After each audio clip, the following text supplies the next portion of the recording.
이제 우리 성경 말씀 또 설교 말씀 듣도록 하겠습니다. 오늘 설교의 제목은 한번 따라 하십니다. 부활의 생명, 감추인 것이 나타나리라. 골로새서 3장 1절에서 4절까지 말씀입니다. 제가 한 절 읽고 여러분들이 한 절 읽습니다. 그러므로 너희가 그리스도와 함께 다시 살리심을 받았으면 위의 것을 찾으라. 거기는 그리스도께서 하나님 우편에 앉아 계시느니라. 위의 것을 생각하고 하나님 것을 생각하지 말라. 이는 너희가 죽었고 너희 생명이 그리스도와 함께 하나님 안에 감추어졌음이라. 우리 생명이신 그리스도께서 나타나실 그때에 너희도 그와 함께 영광 중에 나타나리라. 아멘. 혹시 숨바꼭질 아세요? 숨바꼭질? 네, 저도 숨바꼭질 언제 했는지 기억도 잘 안 나는데 한 명이 술래가 되고 눈을 감습니다. 그리고 숫자를 세요. 숫자를 세는 동안 나머지 친구들이 숨는 거예요. 잠깐 동안이지만 친구들이 숨어 있지만 술래가 다 찾아냅니다. 술래에게 잡힌 사람들 중에 또 술래를 뽑고 다시 시작하는 게임입니다. 자기는 나름대로 잘 숨는다고 생각했는데 결국은 다 들키게 되어 있습니다. 오늘 부활절인데 오늘 부활절 말씀의 그 내용이 숨겨졌지만 숨겨진 부활이 다시 나타나게 될 것이다 이렇게 말하고 있어요. 숨겨져 있지만 언젠가 그것이 드러난다. 이게 무슨 뜻인지 살펴봅니다. 부활절 한 가지 우리가 꼭 기억하기를 원합니다. 우리의 부활이 감추어져 있고 이 감추어진 부활이 예수 그리스도가 영광 중에 나타나실 때 우리 부활도 함께 나타납니다. 우리 이 사실을 믿읍시다. 네, 한번 다시 믿읍시다. 네, 아멘 이렇게 하시면 돼요. 아멘. 어렵지 않습니다. 아멘. 아멘은 무슨 뜻이냐면 동의합니다. 맞습니다. 이런 뜻이에요. 예수 그리스도가 영광 중에 나타나실 때 우리 부활도 함께 나타납니다. 이 사실을 믿읍시다. 네, 우리가 죽어요. 반드시 죽습니다. 안 죽는 사람 없어요. 그러나 예수 그리스도께서 영광 중에 나타내실 때 우리 부활도 함께 난다는 사실을 꼭 기억하기를 원합니다. 교회에는요, 예수 그리스도께서 세우신 새 언약의 의식이 있어요. 새 언약. 그것을 가리켜서 성찬과 세례 이렇게 표현합니다. 성찬식 우리 금방 한 거예요. 그리고 오늘은 세례식이 없는데 세례식이 있으면 그 두 가지를 성찬식, 세례식 그리고 이것을 가리켜 성례 이렇게 표현합니다. 성찬식은 예수님의 몸과 피를 기억하는 의식입니다. 특히 하나님의 은혜를 눈으로 보는 예식이다 이렇게 표현해요. 지금 우리가 했었던 분병했었던 이 예식은요, 하나님께서 나타내시는 은혜다 이렇게 말할 수 있습니다. 이것을 다른 말로 은혜의 방편 이렇게도 표현해요. 한번 따라합시다. 은혜의 방편. 방편은 방식 또는 영어로는 means라는 표현을 씁니다. 하나님께서 우리에게 은혜를 주시는데 그 은혜는요, 말씀과 성례, 성찬식과 세례식 그리고 기도를 통해 하나님께서 은혜를 베푸십니다. 세례식은 만 14세 이상의 교회를 출석한 지 6개월이 지난 자가 학습 교육을 받은 후에 문답을 통해 세례를 받게 됩니다. 학습자는 세례 문답을 통해 세례자가 될 수 있습니다. 세례자가 되면은요, 공식적으로 교회의 교인이 됩니다. 그리고 그 자격이 주어지고 또 그에 맞는 책임도 따릅니다. 그리고 세례자는 성찬식에 참여할 수 있습니다. 14세 이상이에요. 그리고 학습교인이 된 후에 세례교인이 되는 것입니다. 오늘 우리 부활절의 주제가 감추어진 것이 예수님 오실 때 영광 중에 나타난다 이렇게 얘기를 했는데 이것이 부활이 우리의 부활과 관계가 돼 있는데 이 우리의 부활이 세례와 아주 밀접한 관계가 있어요. 그러니까 세례를 받는 것이 중요합니다. 사람들은 세례식을 가볍게 여기는 것 같아요. 근데 그렇지 않습니다. 골로새서 3장 3절에 보니까 우리 같이 한번 읽습니다. 이는 시작. 이는 너희가 죽었고 너희 영이 그리스도와 함께 하나님 안에 감추어졌습니다. 이 문장에서 너희가 죽었다 이렇게 표현해요. 근데 이 표현은 다른 말로 세례를 받은 것과 같은 의미를 표현합니다. 세례를 받은 사람들이 느끼는 분명한 사실 하나는 뭐냐면 우리는 죽은 거예요. 우리는 죽음을 피할 수 없는 존재라는 것을 분명히 아는 것입니다. 그리고 그리스도인은 세례를 통해서 자기를 이미 죽은 자로 여기는 거예요. 물론 실제로 죽지는 않습니다. 죽을 수도 없고 죽어서도 안 됩니다. 우리의 삶은 선하신 하나님의 창조 안에 있기 때문에 우리의 삶과 생명은 소중한 거예요. 세례를 통해서 죽었다는 말은 이런 뜻이에요. 세례를 받기 전에 나와 세례를 받은 후에 내가 다른 존재라는 것을 받아들이는 거예요. 세례를 받기 전에 나는 하나님과 아무 관계가 없다고 생각하며 살았는데 세례를 받은 후에는 나와 예수 그리스도가 하나 되었다는 것을 깨닫고 예수님이 돌아가셨을 때 십자가에서 죽으실 때마다 나도 죽는 것을 기억하는 거예요. 그리고 예수님 부활하실 때 나도 부활함을 믿는 것입니다. 예수 그리스도를 모르고 믿음이 없을 때 추구하던 세상에서의 일상적인 성취감, 이런 것들에 더 이상 지배당하지 않습니다. 그래서 과거의 나 자신은 죽은 것과 마찬가지예요. 또한 세례는 죽는 것만을 말하지 않습니다. 다시 사는 것을 의미해요. 즉 예수와 함께 죽고 예수와 함께 다시 산다는 것을 의미합니다. 이전 사람은 죽고 새 사람이 사는 거예요. 여러분 종종 나쁜 짓을 하고 사는 사람이 그것을 더 이상 하고 싶지 않아서 그 일을 다 털어내고 손을 씻고 새롭게 출발하는 것처럼 예수 그리스도 안에서 내 옛 자신은 죽고 새로운 사람으로 살아간다는 것을 의미해요. 이것이 실제로 나의 목숨이 끊어지는 게 아니에요. 그렇다고 내 새 삶이 출발했다고 해서 모든 것이 새로워지는 것을 의미하지 않습니다. 우리의 삶은요, 많은 시도와 그리고 많은 실수로 얼룩져 있어요. 여전히 우리 삶에는 시행착오가 있습니다. 그렇지만 우리의 삶의 방향은 다른 거예요. 골로새 3장 2절에서 말하듯이 더 이상 땅의 것만을 생각하지 않습니다. 하늘의 것을 생각하는 거예요. 여러분 예배를 드릴 때 여러분이 중요한 것 같으세요? 하나님이 중요한 것 같으세요?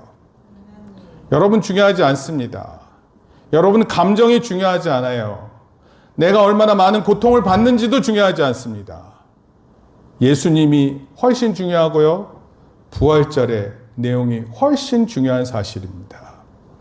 우리 하나님께서 계획하셨던 인류를 구원하는 그 일이 부활절을 통해 완성되기 때문에 그렇습니다. 더 이상 세례를 받은 자들은 땅의 것보다 위의 것을 찾는 자들이 되는 것입니다.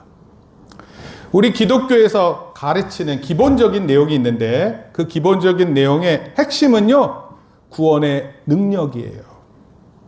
예수 그리스도께서 죽은 자로부터 살리시는 능력입니다. 그것을 다른 말로 부활의 능력 이렇게 표현합니다. 이것은 하나님의 궁극적인 능력인데 이 궁극적인 능력이 나타날 때마다 신약 성경에는 죽은 자가 언급돼요. 여러분 오늘날 많은 사람들이 이 세상을 살아가는데 산다고 말할 수 없을 지경에 죽음에 도달한 것 같이 살아가는 사람들이 한둘이 아니에요. 그 죽음을 극복하는 그것이 바로 부활이기 때문에 죽음은 모든 생명체에게 주어진 숙명이고 사람은 물론이고 모든 생물도 마찬가지예요. 인간에게 죽음이 특별하다는 것은 인간만이 죽음을 의식합니다. 동물들에게도 죽음에 대한 의식이 희미하게 있다고 주장하는 사람이 있어요. 그러나 분명하지 않습니다. 동물들이 죽음을 의식한다면 살아있을 때 죽음을 준비하는 모습을 보여야 하기 때문에 그래요. 장례 문화라는 것은 동물들에게 있다, 뭐 이런 얘기를 하는 경우도 있어요, 과학자들이. 그러나 인간처럼 의식적으로, 무의식적으로 자기의 삶을 죽음과 연결해서 받아들이고 대처하는 것은 없습니다. 그 어떤 생명체도 사람 외에는 없습니다.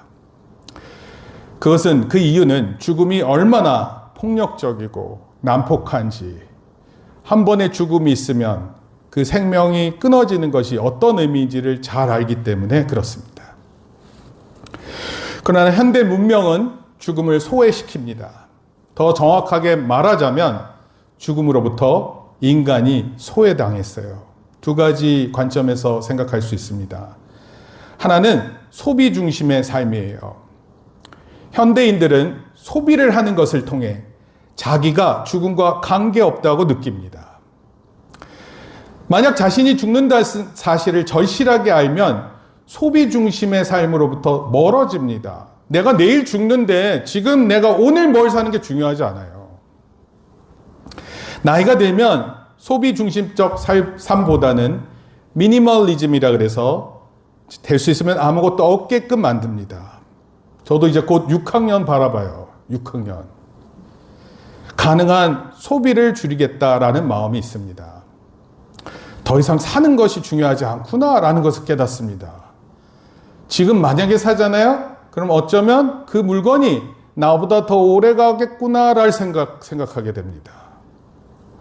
죽음을 의식하면 소비를 하지 않는데, 소비를 한다는 뜻은 다시 말해 내가 죽음과 관계없다는 의식을 가지는 모습이라는 뜻입니다. 다른 하나는 현대인이 인공지능과 의학 발전을 통해 더 오래 살 것이다, 또는 영원히 살게 될 것을 꿈꾼다는 사실입니다. 그리고 그것을 구원이라고 여겨요. 만약에 누군가 저에게 와서 영생의 선택권이 주어진다 이렇게 말하면 저는 그것을 No thank you라고 말할 것입니다. 건강하게 오래 사는 것 자체가 싫어서가 아니라 죽음을 겪지 않으면 부활의 생명도 없기 때문입니다. 이 사실을 성경이 말하고 있고 우리는 이것이 옳다고 믿는 것입니다. 우리가 하나님의 아들이라고 믿는 예수 그리스도는 십자가의 처형을 통해 죽음의 깊은 곳, 죽음의 심연으로 떨어지셨어요. 그래서 우리가 우리의 죄를 용서하고 구원하기 위해서 십자가를 지셨다는 기독교 교리를 그냥 기계적으로 알고 믿으면 곤란합니다. 우리가 잘 알다시피 예수님께서는 가능한 죽음의 잔을 피하고 싶어 하셨어요. 십자가에 처형당하기 전날 밤 제자들과 기도하려고 하실 때 심히 슬퍼하셨다, 심히 고민하여 죽게 되었다, 이런 표현을 했습니다. 그리고 제자들에게 부탁하셨어요. 너희도 여기 머물러 깨어있으라. 자지 말고 졸지 말고 깨어서 나와 함께 기도하자, 그렇게 요청하셨어요. 십자가에 달려 숨지기 바로 전에 예수님께서 이런 말씀을 남기셨습니다. 엘리 엘리 라마 사박다니, 나의 하나님 나의 하나님 어찌하여 나를 버리시나이까. 예수님께서는 죽음을 왜 하나님께서 버림받는 것이라 이렇게 생각하셨을 거예요. 이왕 인간을 구원하시기로 마음 먹으셨으면 담대하게 죽으시지 왜 이런 말씀을 하셨을까? 여러분, 예수님은 우리를 위한 대속적 죽음을 피하시려고 하셨던 것이 아니라 예수님이 우리 대신에 죄를 짊어지실 때 하나님과의 단절을 경험하기 때문에 그래요. 여러분, 죽음이 이와 같은 거예요. 하나님과 완전히 단절시키는 것입니다. 그리고 죽음은 모든 하나님의 진노를 받아서 나타나는 결정체예요. 그래서 예수님도 하나님과의 단절을 원하지 않으셨습니다. 인간의 육체까지 하나님의 거룩한 창조로 보는 신구약 성경의 관점에서 육체의 죽음은 인간 삶의 완전한 파멸과 절망입니다. 여러분, 제자들이 자신의 스승이 십자가에 처형당하고 무덤에 묻히는 죽음을 목격했어요. 그 뒤에 제자들은 뒤도 돌아보지 않고 자기 고향으로 뿔뿔이 흩어졌습니다. 우리도요, 죽음으로 우리 삶이 끝나듯이 죽음으로 갈릴리에서 시작한 예수님의 하나님 나라 운동도 끝난 것이라고 생각했어요. 여러분, 인간에게 죽음은 끝이라고 생각하지만 그러나 끝이 아닙니다. 제자들에게 어느 순간부터 십자가에서 달려서 처절하게 죽으셨던 무덤에 묻혔던 예수님이 살아있는 자로 경험되기 시작했어요. 여러분, 성경책 읽어보면 예수님 부활하셨다는 소식들이 제자들이 직접 보면서 경험합니다. 십자가 죽음 앞에서 예수님께서 외치신 하나님이여, 나의 하나님이여, 왜 나를 버리시나이까? 라는 문장을 이해하기 어렵듯이 제자들은 예수님의 부활의 경험도 이해하기 쉽지 않았습니다. 예수님께서 죽었다가 다시 죽기 이전의 몸으로 살아난 것이 아니에요. 부활의 몸은 예수님의 이전의 몸이 아니었습니다. 복음서에 보면 문이 닫혀 있는데 예수님께서, 부활하신 예수님께서는 문이 닫혀 있는 곳도 들어오셨다고 나옵니다. 중요한 점은 부활의 주님은 제자들과 평소 자기를 따르던 이들에게만 나타나셨어요. 고린도전서 15장 5절에 보면 부활 목격자 명단이 나옵니다. 베드로를 가리켜서 게바라고 얘기하는데 베드로와 12제자, 500여 형제, 예수의 동생인 야고보, 모든 사도, 그리고 바울에게 나타나셨어요. 여러분, 부활의 주님께서 산헤드린 공회 같은 데 딱 나타나셔서 그 70인의 마치 국회의원들이 있는 곳이거든요. 거기에 예수님 나타나시면 얼마나 영향력이 있었을 거예요. 본디오 빌라도라는 사람의 집무실에 또는 예루살렘 중심가에 예수님, 부활하신 예수님의 모습이 나타나셨다면 예수님의 부활 사건이 더 확실하게 전파되는 것 아닙니까? 그런데 예수님은 당신과 특별한 관계에 있던 사람들에게만 살아있는 자로 나타나셨습니다. 여러분, 예수님의 부활이 신앙의 차원에서 일어난 특별한 사건이지 역사서에 기록되거나 매스컴에 보도될 수 있는 일반적인 사건이 아니었어요. 바로 이런 점에서 부활은 하나님을 믿는 사람에게만 특별한 것입니다.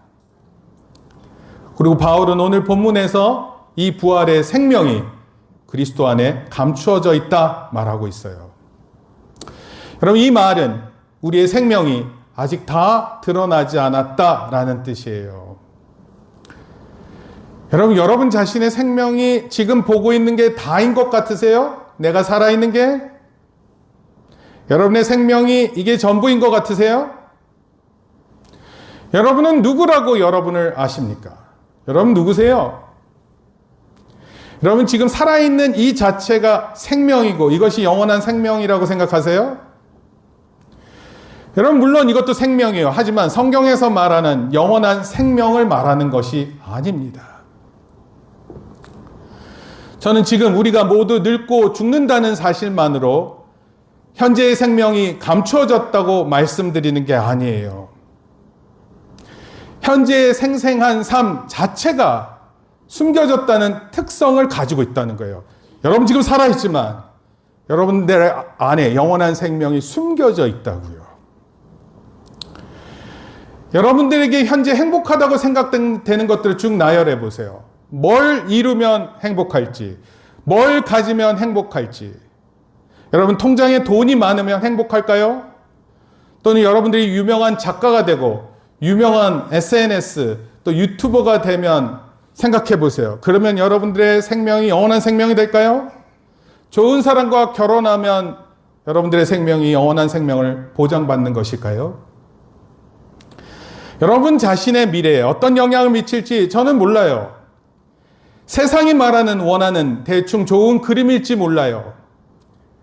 그러나 일상이 소중하지 않다는 말씀을 드리는 것이 아니라 일상이 벌어지는 일들이 이미 다 드러난 게 아니라는 것이에요. 우리 일상이 우리 전체를 드러내고 있는 것이 아닙니다. 다시 말해 우리에게 숨겨진 부활은 미래로 열려 있는 것이에요. 예를 들면 씨앗과 같아요. 씨앗 하나는 보잘것없어요. 그런데 그 씨앗을 심고 시간이 흐르고 어떤 조건이 맞추어지면 그 씨앗을 통해서 상상할 수 없는 모양의 꽃이 피어납니다. 우리 이 교회에 올라오실 때 보면은 벚꽃이 되게 많은데 지난주에 비 오고 바람 불고 다 없어졌습니다. 그렇지만 벚꽃만 끝난 거지 다른 꽃들이 다 줄줄이 기다리고 있어요. 여러분 꽃들이 피면 그것을 보고 어떤 느낌이 듭니까? 보기 좋죠? 예쁘죠? 많은 사람들이 꽃 보러 구경 가고요. 그것을 배경 삼아 사진 찍습니다. 꽃이 아름다운 것을 못 느끼면 그 사람은 어떤 사람일까요? 여러분 주변에 아름다운 것을 느끼지 못해요. 그럼 어떤 사람이에요? 그런 사람 마치 죽은 사람과 같은 거예요.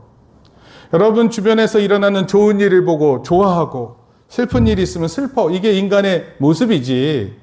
우리 주변 활동에 아무 감정이 없어지는 것이 우리의 참 모습이 아닙니다. 꽃이 기다리면 언젠가 그 꽃이 피어서 아름다움이 있고 우리에게도 그 꽃이 피어 부활의 생명으로 나타난다. 이런 의미입니다. 여러분 너무 멀리 떨어져 있으면 실감나지 않는 경험이 있어요. 여러분들은 도대체 요즘에 무엇을 실감하고 느끼면서 살고 있습니까? 바울은 아주 중요한 말씀을 우리에게 전하고 있어요. 우리의 생명이 그리스도와 함께 하나님 안에 감추어졌다 이렇게 표현하고 있어요. 돈에 매달려서 사는 사람은요, 돈과 함께 감추어져 있는 사람입니다. 그리스도와 함께라는 표현은요, 그리스도와 하나 되었다는 뜻이고 예수 그리스도와 함께 죽고 함께 부활한다는 것을 의미합니다. 그래서 사도 바울은 이렇게 표현했어요. 내 안에 그리스도가 계시고 그리스도 안에 내가 있다 이렇게 표현했어요. 이는 곧 예수 그리스도의 고난과 십자가, 부활과 재림에 이르는 예수님의 운명에 우리가 참여하는 신앙적 연대성을 가지고 있다는 것을 의미해요. 우리가 세례를 받으면 교회 공동체의 구성원이 됩니다. 정기적으로 모여 예배를 드리고 교회 구성원들끼리 친교를 나누는 모든 일이 바로 예수 그리스도와 하나라는 사실을 가리키는 거예요. 이를 통해서 우리의 생명은, 즉 우리의 미래는 그리스도와 함께 하나님 안에 감추어진 것입니다. 우리에게 생명이 감추어졌다는 것은 생명이 아직 발현되지 않았다, 다 드러나지 않았다 이런 뜻입니다. 우리는 여전히 배가 고프고 외롭고 슬프고 화가 납니다. 자신에게 실망하고 은근히 자랑하고 싶어 하기도 합니다. 아무리 많은 인생의 목표를 성취해도 만족하지 못합니다. 인간의 실존은 생명의 완성과는 거리가 멀어요. TV나 유튜브 또 SNS 등에서 더할 나위 없이 자기 삶을 만족해하고 행복해하는 영상들을 여러분들이 보실 때 조심해야 돼요. 그게 전부가 아니에요. 그 이야기는 부분적으로 사실일 뿐입니다. 아무리 화려해도 사람의 인생은 씨앗일 뿐이에요. 물론 씨앗도 씨앗 나름의 행복이 있어요. 그러나 꽃의 행복과는 전혀 다른 것입니다. 씨앗의 삶은 견뎌내야 하는 것입니다. 그래야만 생명이 발현하는 순간을 맞이할 수 있어요. 그 순간을 가리켜 바울은 4절에서 이렇게 말합니다. 우리 생명이신 그리스도께서 나타나실 그때에 너희도 그와 함께 영광 중에 나타나리라. 3절에서 우리의 생명이 하나님 안에 감추어졌다 말했고 4절에서 그리스도가 우리의 생명이라 이렇게 말했습니다. 3절과 4절을 묶어서 말하면 이런 뜻이에요. 우리의 생명이신 예수 그리스도와 함께 우리는 현재 하나님 안에 감추어진 삶을 살고 있는 것이에요. 여러분의 영원한 생명이 다 드러난 모습이 아닙니다. 그리스도께서 나타나실 때 우리도 예수 그리스도와 함께 나타날 거예요. 우리의 운명이 예수 그리스도에 의해서 결정될 것이에요. 저와 우리 모두는 그 순간을 기다리는 거예요. 기독교의 전통은 세상 마지막 때 예수께서 세상을 생명으로 심판하시기 위해 다시 오신다 가르칩니다.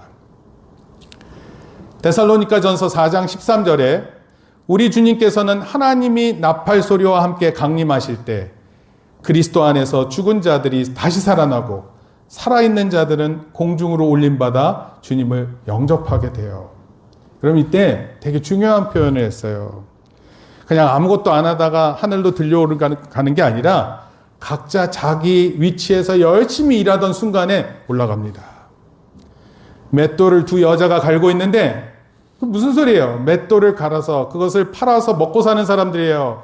한 사람은 들리고 한 사람은 제자리에 있습니다. 그럼 믿음이 내가 어떤 사람인지 분명히 아는 것이 중요한 거예요. 예수 그리스도와 내가 연합됐다는 사실을 분명히 믿는 것입니다. 바울은 그 순간을 깨달아서 이렇게 표현했어요. 우리가 항상 주와 함께 있으리라. 그게 바로 우리가 아는 하늘나라이고 영생이고 부활인 것입니다. 그리스도께서 나타나실 때 우리는 하나님의 아들이시며 그리스도이신 그분과 항상 함께 있을 것입니다. 씨앗의 차원에서는 절대 상상할 수 없는 꽃이 되는 영생이 완성되는 것을 보게 될 것이에요. 그래서 오늘 본문은 우리가 그리스도와 함께 영광 중에 나타난다 이렇게 표현했어요. 영광을 독사라고 표현합니다. 다음이 결론이거든요. 근데 결론하기 전에 제가 한 가지 꼭 말씀드리고 싶은 게 있어요. 제가 설교를 준비하고 이럴 때 많은 것들을 생각하고 봅니다. 그러다가 CM립, 캄보디아 CM립에 계시는 한 선교사님의 이야기를 이렇게 봤어요. 제가 이제 여기 경기도 광주에서 사역을 시작할 때쯤부터 거기서 이제 사역을 시작하신 선교사님입니다. 선교사님 매일마다 글을 쓰세요. 거의 매일마다. 그래서 제가 우연하게 발견했어요. 그런데요, 매일마다 슬픈 일만 가득해요. 매일마다.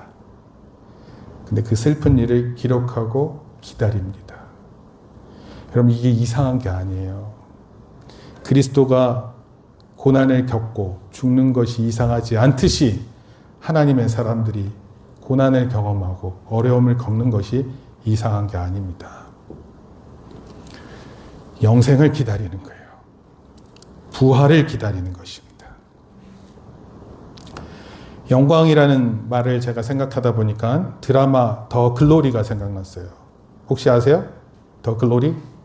상당히 인기 있어요. 한 2, 3년 전에 나왔던 것 같은데. 근데 성경이 말하는 영광과는 전혀 거리가 멉니다. 연진이라는 사람이 있는데 얼마나 욕을 찰지게 하는지 모릅니다. 여러분 원수를 갚는 것이 영광스러움이라고 세상은 표현할지 몰라요. 근데 예수님께서 말씀하시는 영광은 그런 영광이 아닙니다. 하나님의 영광은 하나님의 방식으로 근본적인 차원에서 치유되는 사건입니다. 하나님께서 어떻게 치유하시는지, 어떤 형태로 나타날지 그 구체적인 방식 다 모릅니다. 심지어 예수님도 모르신다 그랬어요. 그날과 그때는 아무도 모르나니 하늘의 천사들도 아들도 모르고 오직 아버지만 아시느니라. 여러분들의 모든 고난이 해결되고 모든 고통이 회복되고 영광 중에 부활의 몸으로 영생의 몸으로 나타나는 그것을 그때를 아무도 모릅니다. 이 일은 하나님의 영광에 속한 일이기 때문에 그렇습니다. 달리 표현하면 하나님께서는 하나님의 방식으로 하나님의 하나님 되심을 드러나는 사건이 되기 때문에 그래요. 여러분, 여러분들의 입을 통해서 여러분들의 삶을 통해서 가장 하나님을 높여드리는 그 순간을 하나님 영광으로 받으신다, 이런 뜻입니다. 우리는 거기에 희망을 두지만 세상 사람들은 그렇게 살지 않습니다. 아니, 하나님의 영광에 흥미를 느끼지도 않습니다. 그들은 자신들의 계획과 각본에 따라 성취되는 것에 마음을 둡니다. 여러분, 가문의 영광이라는 표현이 있죠? 그 말이 있듯이 자기들이 생각하는 범주 안에서만 영광스러운 인생을 찾을 뿐입니다. 그러나 우리 그리스도인들은 우리의 영광이 아니에요. 하나님의 영광을 찾고 그 하나님의 영광에 희망을 걸고 그 하나님의 영광을 찬송하는 것입니다. 그런 순간을 벅찬 심정으로 맞이하려고 오늘을 참고 기다리는 것입니다. 하나님의 영광이 곧 우리가 참여하게 될 우리의 미래이기 때문입니다. 예수님의 나타나심을 두 손 놓고 막연하게 기다리는 것이 아니에요. 하늘만 쳐다보고 오늘의 삶과 역사적인 책임감을 외면하지 않습니다. 우리는 영광의 순간을 기다릴 뿐만 아니라 그 순간이 이미 오늘 나의 삶 여기서 시작한다고 믿고 있기 때문에 우리의 자리에서 최선을 생각하는 거예요. 여러분, 두 사실이 팽팽한 긴장을 유지합니다. 감추어졌다는 사실과 나타난다는 사실 사이에서 긴장감이 있어요. 이것을 어떤 신학자가 이렇게 표현했어요. Not yet, already. 이미 하나님의 나라가 임했지만 아직 완전하게 임한 것이 아닙니다. 그 긴장감 속에서 그 순간을 놓치지 않는 것입니다. 따라서 우리는 자신의 인생이 완성되었다고 잘난 척하지 않고요. 허무에 떨어지지도 않습니다. 스스로를 자학하지도 않습니다. 교만하지도 않고 주눅들지도 않습니다. 한편으로는 늘 부족하다고 그 사실을 인정하면서 다른 한편으로는 그런 가운데 기쁨이 충만한 것입니다. 아무리 자랑거리가 많아도 자기 도취에 빠지지 않습니다. 아무리 불행한 상황 가운데 있다고 망했다고 끝났다고 생각하지 않는 것입니다. 여기서 중요한 것은 이미 언급한 것처럼 예수 그리스도가 나와 함께 계시기 때문입니다. 3절에 그리스도와 함께 하나님 안에 감추어졌다 말했고 4절은 그와 함께 영광 가운데 나타나리라 말씀하셨습니다. 여러분, 우리 혼자서 이 엄청난 운명을 버텨내는 것이 아니라 예수님과 함께 살아낸다는 사실이 얼마나 다행인지 모르겠습니다. 우리가 잘 아는 마태복음 28장 20절에 볼지어다, 한번 같이 읽겠습니다. 시작. 볼지어다 내가 세상 끝날까지 너희와 항상 함께 있으리라. 어느 때까지입니까? 우리의 죽는 순간뿐만 아니라 부활의 영광된 순간까지 항상 함께 있을 것입니다. 아멘이지요? 네, 정말 아멘임을 믿고 그 사실을 믿는 부활의 부활절에 소망을 누리는 우리 모든 성도 되기를 축복합니다. 기도하겠습니다. 하나님 감사합니다. 예수 그리스도 안에 우리 부활의 생명이 감추어져 있습니다. 그래서 우리의 삶이 여전히 힘들고 여전히 어렵고 여전히 고통 가운데 있습니다. 그러나 오늘 우리 현실 속에 예수 그리스도와 함께 지냄을 다시 기억하고 영광의 주님께서 다시 오실 때 우리가 영원한 생명으로 부활의 육체로 살아나는 것을 기억하며 그런 영광에 참여하는 자임을 깨닫고 살아가는 저희들 되게 복내려 주시옵소서. 감사를 드리며 예수님의 이름으로 기도합니다. 아멘. 이제는 우리 주 예수 그리스도의 은혜와 하나님 아버지의 크신 사랑과 성령님의 감화 감동 교통하심이 이제 부활의 생명이 숨겨졌고 영광스러운 예수님께서 다시 오실 때 그 부활의 생명으로 다시 부활할 것을 믿는 모든 성도들 머리 위에 이제로부터 영원토록 함께 있을지어다. 아멘. 우리 박수로 하나님께 영광을 돌립니다.